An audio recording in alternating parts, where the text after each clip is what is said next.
Singapore. A Singapore permanent resident who employed a 28-year-old woman, the daughter of someone he knew, and molested her on her first day at work was sentenced on Monday, June 18, to 8 months in jail.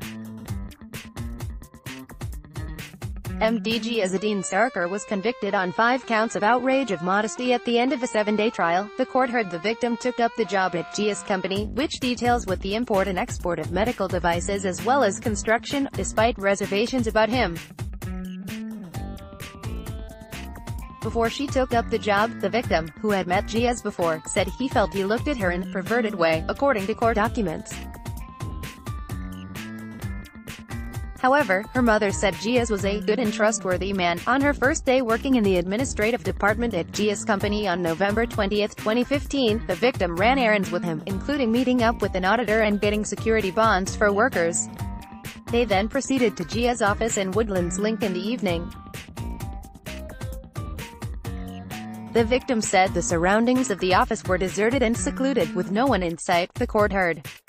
It also appeared to be hard to access, with no bus stop in sight. Gias took victim to his room to show her how to do her work. When they were in the office, Gias showed the victim a room full of ropes and metals for construction work. They then went to his office, where they first discussed her work arrangements and salary. Then, Gias told her he wanted to show her how to make entries to worker payroll timesheets on his computer desktop, and asked her to sit on his right. First he put his hand over hers on the computer mouse. He also spoke about his personal life, the court heard. He said he loved his wife and children, and was not looking for hot sex like other men, and said he would give the victim extra money, cosmetics and clothes on top of her salary. And Gias touched the victim's shoulder. She told him she was not comfortable and moved backwards. He then returned to talking about the payroll timesheets, but placed his hand on her back and then molested her. At this point, the victim said she was frozen, stunned, scared and in a state of disbelief, the court heard.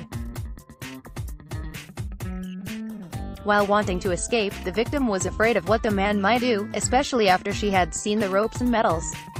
She told him she wanted to go home, but he said she had to wait as there were workers who would be arriving to see him. When 3 Bangladeshi men arrived, she thought of seeking help from them, but dismissed the idea for fear that the matter might escalate. The victim then said she needed to use the toilet, and went to try and get help. She saw that it was dark outside and that there was a group of men across the street, and no vehicles in sight. When she returned to the office, she told Gias that she could not get into the toilet, and that she wanted to go home. He then followed her to the toilet and waited for her outside. Gias told victim not to tell anyone what happened as victim's ordeal continued after that. When she returned to the room in the chair, Gias touched her thigh, then hugged her around the shoulder. The victim returned the hug slightly, as she did not want to anger him and escalate things, the court heard. When he hugged her a second time and she did not return it, he commanded her to do so in a stern voice.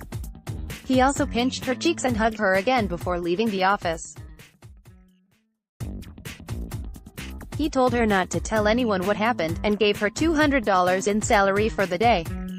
Each time he did something and she told him she was not comfortable, he justified his actions saying they were family. Eventually, the victim left the building with Gias at about 9:30 p.m., and the two of them shared a taxi. This time, when Gias touched her thigh, the victim told him off. She felt safe in the taxi driver's presence, the court heard. The victim told her husband, a Cisco auxiliary police officer, what happened. He confronted Gias that night itself. Gias denied touching the victim. The next day, the victim and her husband lodged a police report.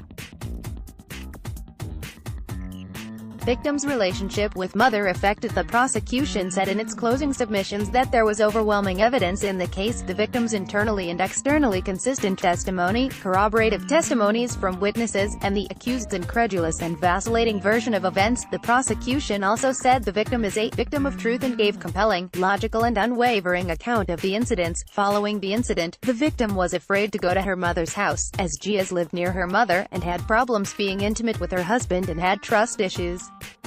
She told the court that she would cry and have an emotional breakdown every time she thought about what happened, and felt that her relationship with her mother was affected, as she partly blamed her for what happened. Gias is appealing the conviction and the sentence, and is out on bail.